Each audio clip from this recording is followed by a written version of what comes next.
जिस तरह आज मार्केट में लोग बिस्लरी के नाम को तोड़ मोड़ कर इसे कॉपी करके मार्केट में सेल करते हैं। अबे चंपकलाल, हर पानी की बोतल बिस्लरी ना होवे।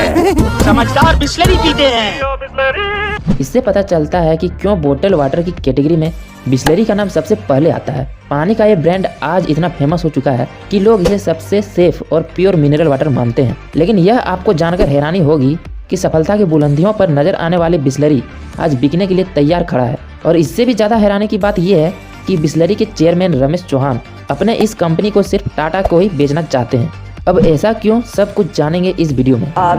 लाइमलाइट में आ रही है कि टाटा कंज्यूमर बिस्लरी को खरीद सकता है। ये इनफैक्ट एक बहुत बड़ा एक्विजिशन होगा। अब बिस्लरी क्यों बिक रहा है, इसके बारे में जानने से पहले हमें इस कंपनी के वैल्यूज और हिस्ट्री को जरूर जानना चाहिए कि आखिर ये कंपनी भारत आई कैसे और किस तरह से एक विदेशी कंपनी ने पूरे भारत को पानी खरीद के पीना सिखाया। तो बिस्लरी बेसिकली एक इटालियन कंपनी है जिसे 1965 में फेलिस बिस्लरी ने स्टेब्लिश किया था। ये कंपनी 1965 में ही भारत आई, जहां इंडियन बिजनेसमैन खुसरो संतोख ने इटालियन डॉक्टर केसारी रोसी के साथ मिलकर इंडिया को बोटल्ड वाटर के कंसेप्ट से इंट्रोड्यूस कराया। इस समय उन्होंने बिस्लरी का पहला प्लांट मुंबई के थाने में बनाया था। शुरुआत के इस दौर में बिस्लरी ने मार्केट के अंदर 2 प्रोडक्ट लॉन्च किए थे, जिसमें पहला था बिस्लरी सोडा और दूसरा बिस्लरी वाटर। तब बिस्लरी के प्रोडक्ट बड़े बड़े होटल में ही मिलते थे, लेकिन बाद में धीरे धीरे इन्हें नॉर्मल मार्केट में भी उतारा गया। पर आम भारतीय लोगों को पानी खरीद कर पीना उस समय बेफिजूल खर्च लगता था। ऐसे में बहुत कोशिश करने के बाद भी कंपनी अपने प्रोडक्ट को सेल करने में नाकाम रही और कुछ ही सालों में कंपनी की हालात इतनी खराब हो गई कि नुकसान से बचने के लिए खुसरो संतोख ने कंपनी को बेचने का फैसला कर लिया।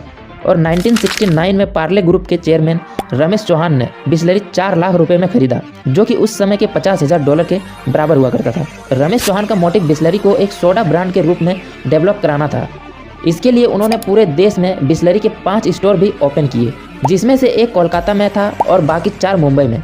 लेकिन 1977 में जब गवर्नमेंट पॉलिसी की वजह से कोको कोला ने इंडियन मार्केट से एग्जिट लिया, तब इस मौके का फायदा उठाने के लिए रमेश चौहान ने बिस्लरी के अंदर ही लिम्का, थम्स अप और कोल्ड स्पॉट जैसे सॉफ्ट ड्रिंक ब्रांड मार्केट में लॉन्च कर दिया। लेकिन 1991 में इकोनॉमिक लिबरलाइजेशन होने पर कोको कोला इंडियन मार्केट में वापस आ गई और 1993 में बिस्लरी से सॉफ्ट ड्रिंक ब्रांड्स 400 करोड़ में खरीद लिए और एक एग्रीमेंट साइन करवा लिया कि अब अगले 15 साल तक बिस्लरी कार्बोनेटेड ड्रिंक्स का बिजनेस नहीं कर सकती थी। और यही वो समय था जब रमेश चौहान का ध्यान पहली बार बोटल्ड वाटर इंडस्ट्री पर गया और उन्होंने ये ठान लिया कि अब तो बिस्लरी को बोटल्ड वाटर के रूप में ही आगे लेकर जाएंगे। इसके बाद से रमेश चौहान ने बिस्लरी का प्रमोशन कुछ ऐसे किया कि लोग इसे मार्केट में मिलने वाले सबसे सेफ और प्योर पानी के रूप में देखने लगे। और आज पूरे भारत में बिस्लरी के पास 5000 ट्रक्स, 3000 डिस्ट्रीब्यूटर और 135 ऑपरेशनल प्लांट का एक कंप्लीट नेटवर्क है। लेकिन सवाल ये आता है कि आखिर बिस्लरी के चेयरमैन रमेश चौहान इसे बेचना क्यों चाहते हैं। तो इकोनॉमिक्स टाइम के एक रिपोर्ट के अकॉर्डिंग रमेश चौहान अब 82 ईयर्स के हो चुके हैं और पिछले कुछ सालों से इनका हेल्थ भी कुछ खास ठीक नहीं रहती है, जिसके चलते वो अपने बिजनेस को टाइम नहीं दे पा रहे हैं। इसके अलावा उनके इस बिजनेस को आगे चलाने के लिए कोई वारिस भी नहीं है,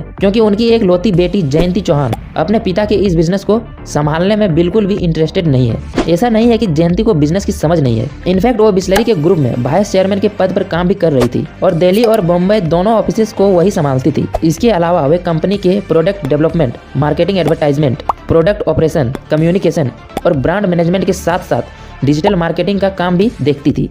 और इनकी लीडरशिप में बिस्लरी ने सफलता की कई ऊंचाइयां भी हासिल की है, लेकिन अब वो आगे इस काम को नहीं करना चाहती है। फैमिली में जो आपकी बिटियां हैं, वो उन्होंने क्यों नहीं इस कंपनी को ज्वाइन किया? वो पहले तो इस कंपनी को चला चुकी हैं, देखभाल कर चुकी हैं। हाँ, तो 10 साल उसने काम किया है और उसके बाद अभी थक गए और ये काम उसको पसंद नहीं है। आजकल का जनरेशन बहुत जल्दी थक जाता है। आपने कहा कि 83 ईयर के मैं हूँ, अब रिटायर होना चाहता हूँ। बराबर। तो आपने जयंती को बोला नहीं कि नहीं बेटा, अभी और थोड़ा इस कंपनी को आपकी जरूरत।